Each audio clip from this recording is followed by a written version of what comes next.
নমস্কার বন্ধুরা, আশা করি আপনারা সবাই ভালো আছেন। আবার একটি ভিডিও নিয়ে আপনাদের সঙ্গে উপস্থিত হলাম।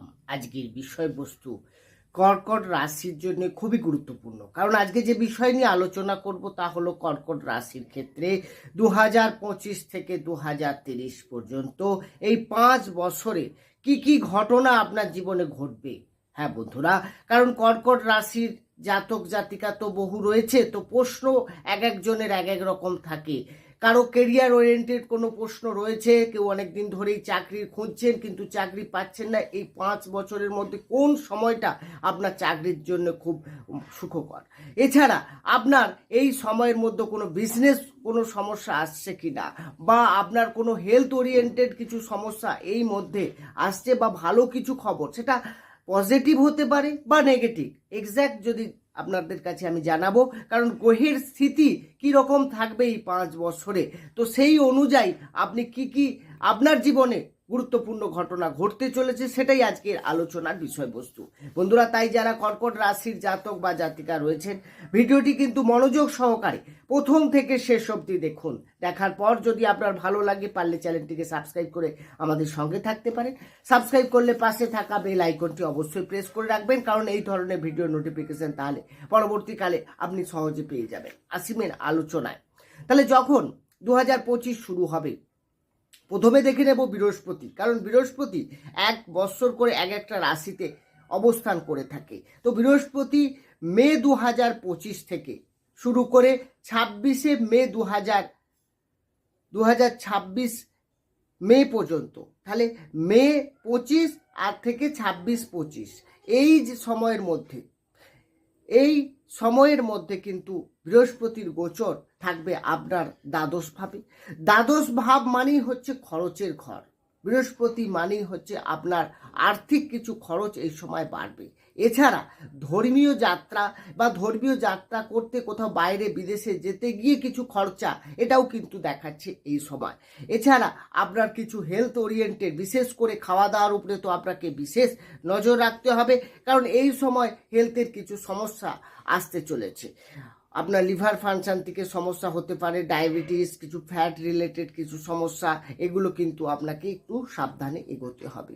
কিন্তু বৃহস্পতি যখন আপনার রাশিতে চলে আসবে, অর্থাৎ 2026-এর মে থেকে শুরু করে 2027-এর মে পর্যন্ত বৃহস্পতি আপনার কিন্তু ফার্স্ট হাউসে থাকবে। তাহলে ফার্স্ট হাউসে থাকা মানেই বৃহস্পতি কিন্তু আপনার পঞ্চম, নবম এবং সপ্তম ভাবের উপরে দৃষ্টি দেবে।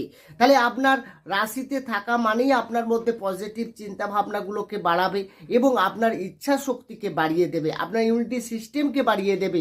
ফলে আপনার কোনো হেলথ ওরিয়েন্টেড সমস্যা থাকলেও সেটাও অনেকটা মেকআপ করতে চেষ্টা করবে এই বৃহস্পতি।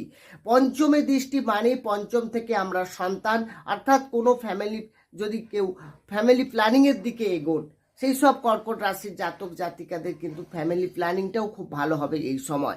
এছাড়া আপনার সন্তানের কোনো কাজে আপনি খুশি হওয়া, সন্তানের নাম যশ এখানে ভালো দেখাচ্ছে এই সময়। আর প্রেম ভালোবাসার ক্ষেত্রেও আপনার এই সময়টা কিন্তু অত্যন্ত ভালো, তার কারণ আপনার বৃহস্পতির দৃষ্টি আপনার পঞ্চমে থাকছে। এরপর শিক্ষার ক্ষেত্রেও যদি দেখা যায়, যারা বিদ্যার্থীরা রয়েছেন, এই সময় যদি কোনো অ্যাডমিশন এক্সাম বা কোনো ইন্টারভিউ থাকে, আপনার জন্য কিন্তু অনেকটাই পজিটিভ।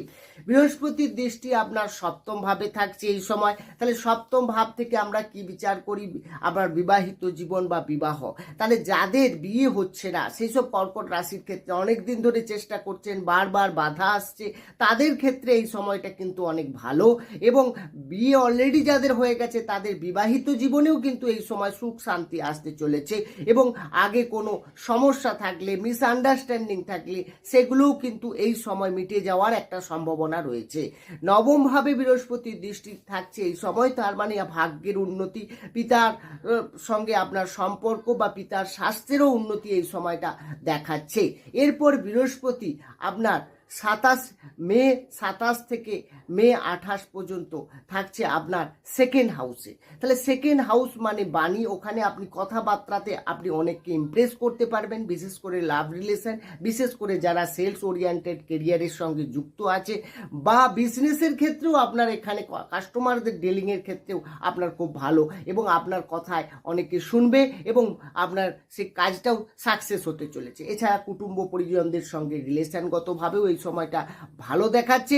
এছাড়া আরও যদি দেখা যায় তাহলে আপনার ব্যাংক ব্যালেন্স এবং ধন সম্পত্তি, এখানে কিন্তু আপনার ইনকাম বা সঞ্চয়, এই জায়গাটা কিন্তু ভালো এই সময় দেখা যাচ্ছে।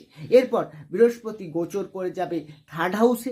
থার্ড হাউসে গোচর করছে কবে না, বৃহস্পতি থার্ড হাউসে যাচ্ছে মে 2028 থেকে আপনার মে 2029 পর্যন্ত। থার্ড হাউসে যাওয়াটা মানে ততটা শুভ নয়, কারণ এই সময়টা বৃহস্পতির গোচর আপনাকে কিন্তু বেশ ট্রাভেল দিতে পারে, ছোটোখাটো ট্রাভেল আপনার ঘটাতে পারে।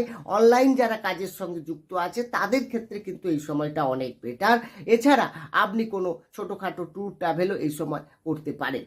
এরপর বৃহস্পতি যখন ফোর্থ হাউসে গোচর করবে, সেটা কবে, 28 থেকে শুরু করে মে 2028 থেকে শুরু করে মে 2029 পর্যন্ত বৃহস্পতি থাকবে আপনার ফোর্থ লটে, অর্থাৎ সেখানে আপনার মায়ের স্বাস্থ্যের উন্নতি, সেখানে বন্ধুবান্ধব থেকে আপনার সুখ লাভ, এছাড়া আপনি কোনো বাড়ি বা গৃহ নির্মাণ করতে যাচ্ছেন, এই সময়টা আপনার জন্য অনেকটা পজিটিভ। এরপরে আসবো শনির অবস্থান। হ্যাঁ বন্ধুরা, কারণ শনি 2.5 বছর করে এক একটা রাশিতে থাকে, মানে দীর্ঘ সময়। বাকি চন্দ্র বলুন, রবি বলুন, শুক্র, মঙ্গল, এরা খুব কম সময়, কেউ 1 মাস, কেউ 45 দিন, কারো 2.5 দিন করে রাশি পরিবর্তন, ফলে অতটা খুব এফেক্টেড হয় না। কিন্তু এই 5 বছর যে সব থেকে গ্রহ প্রভাবিত করে সে হচ্ছে শনি, কারণ 2.5 বছর করে এক একটা রাশিতে থাকে। তাহলে 2.5 বছর আপনাকে সেটা ভালো বা খারাপ যে কোনো ফল দিতে পারে সেই শনিদেব। তো এখানে আপনাকে একটু সাবধানে এগোতে হবে। তাহলে শনি 2025-এ মার্চ মাসে 29শে মার্চ, এক্স্যাক্ট যদি দেখা যায় 29শে মার্চ 2025 থেকে শুরু করে শনি অবস্থান করে থাকবে নবম ভাবে। কতদিন থাকছে শনি অবস্থান করে না, ফেব্রুয়ারি 2028 পর্যন্ত শনি আপনার নবম ভাবে অবস্থান করে থাকছে।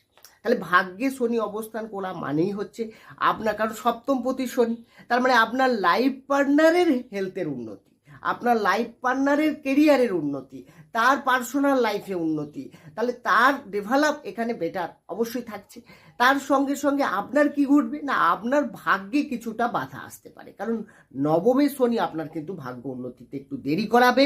আপনি যতই চেষ্টা করুন আপনার টাইমিংয়ের মধ্যে কোনো কাজ কমপ্লিট হবে না, আপনাকে অনেক পরিশ্রম দিতে হবে। আপনি যেটা ভাবছেন সেই অনুযায়ী যে হবে এরকম কিন্তু ব্যাপার নয়, ভাগ্যে কিছুটা বাধা, কিছুটা সমস্যা। আর বিশেষ করে নবমে শনি অবস্থান করা মানে পিতার স্বাস্থ্যের কিছু মানে ডিস্টার্ব দেখা যাবে, উন্নতি নয় ডিস্টার্ব, সমস্যা এটা কিন্তু দেখা যাবে, এবং পিতার সঙ্গে সমস্যা, মনোমালিন্য, এগুলো কিন্তু থাকবে। এই সময় আপনাকে সাবধানে এগোতে হবে। এরপরে যদি দেখা যায় শনি সে কিন্তু আপনার নবম ভাবে থেকে দশম ভাবে গোচর করে যাচ্ছে কবে না, ফেব্রুয়ারি 2028 থেকে শুরু করে বাকি সময়টা 30 পর্যন্ত। তার মানে এই সময়টা শনি আপনার দশমে থাকছে। দশম মানে কেরিয়ারের জায়গা, দশম মানে কর্মের জায়গা। তাহলে যাদের জন্মকুণ্ডলিতে শনি খুব ভালো পজিশনে আছে তারা কিন্তু যথেষ্ট ভালো ফল দিতে পারবে। এছাড়া আপনি যদি পারেন তাহলে আপনার কি ঘটবে না, আপনার ক্ষেত্রে যদি দেখা যায় তো আপনার দশমের শনি আপনাকে কর্মের ইচ্ছা, কর্মের চেষ্টা বা কর্মক্ষেত্রে ধৈর্য, এগুলোকে যেমন বাড়াবে, তেমনি কর্মের প্রমোশন, কর্মের নাম যশ, এগুলো কিন্তু থাকছে। বা যারা চাকরি পায়নি বা অনেক দিন ধরে চেষ্টা করছেন চাকরির জন্য, তাদের ক্ষেত্রে চাকরি উন্নতিও কিন্তু একটা এই সময়টা বেশ ভালো দেখাচ্ছে। এরপরে আসবো রাহুর অবস্থান, কারণ রাহু 1.5 বছর করে এক একটা রাশিতে থাকে। তো রাহু বর্তমানে তো আপনার রাশির নবমে থাকছে, কিন্তু শীঘ্রই অষ্টমে চলে যাবে। মে 2025 থেকে শুরু করে আপনার কতদিন থাকছে না, ডিসেম্বর ডিসেম্বর 2026 পর্যন্ত রাহু আপনার অষ্টম ভাবে গোচর করে যাবে। অষ্টম ভাবে থাকা মানেই এখানে কিন্তু রাহু কিছুটা আপনাকে চোট আঘাত বা যারা গাড়ি চালান তাদের ক্ষেত্রে একটু সাবধানতা অবলম্বন করতে হবে। ছোটোখাটো অ্যাক্সিডেন্ট ঘটাতে পারে রাহু, বা আপনার বদনাম, বা আপনাকে যদি কোনো কোর্ট কেস বা পুলিশি ঝামেলা এগুলোতে জড়িয়ে দিতে পারে, আপনাকে একটু সাবধানে এগোতে হবে। কিন্তু রাহু যখন সপ্তমে গোচর করে যাবে সেটা কতদিন না ডিসেম্বর 26 থেকে শুরু করে জুন 2028 পর্যন্ত রাহু আপনার সপ্তম ভাবে থাকবে। সপ্তম ভাব মানে বিবাহ বা বিবাহিত জীবন, সেখানে তো সমস্যা করবেই। বিবাহের ক্ষেত্রে কিন্তু রাহু অনেকটা প্লাস পয়েন্ট, যারা বিয়ে হচ্ছে না তাদের ক্ষেত্রে রাহু পজিটিভ ফল দেবে। এছাড়া বিজনেসের ক্ষেত্রে কিছুটা তো সমস্যা আপনাকে দেবে। বন্ধুরা, এই আলোচনা কিন্তু রাশিভিত্তিক আলোচনা, অর্থাৎ জন্মকালীন গ্রহের অবস্থান তো আমার জানা নেই। সুতরাং বর্তমানে গ্রহের অবস্থান এই 5 বছর কেমন থাকবে, মেন যে গ্রহগুলো, সেই অনুযায়ী সেই গ্রহগুলো আপনাকে কি কি ফল দিতে পারে সেগুলো নিয়ে আলোচনা করলাম। বাকি যদি আপনি ডিটেলসে কিছু জানতে চান অবশ্যই আপনার সম্পর্কে একদম নিখুঁতভাবে, তো অবশ্যই ডেসক্রিপশনের নম্বর রয়েছে, আপনি সেখানে গিয়ে যোগাযোগ করতে পারেন। বন্ধুরা, ভালো থাকুন, সুস্থ থাকুন, দেখা হবে অন্য একটি ভিডিও নিয়ে। নমস্কার।